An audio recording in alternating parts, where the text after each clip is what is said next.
Hi everyone, in front of me I've got a Xiaomi Mix Flip, and let me share with you how to check the IMEI number of this device.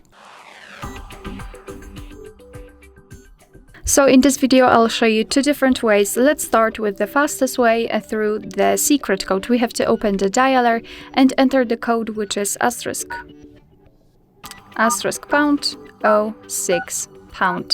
And as you can see, thanks to this code we are provided with both IMEI numbers of this device. So let's tap on OK, and let me show you another way through the settings. So let's tap on them. Here we have to tap on About Phone, which is at the top of the list. Then let's scroll and enter detailed info and specs.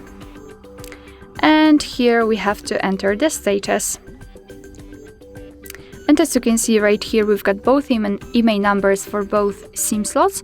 Of course, you have to tap on it to show the specific information.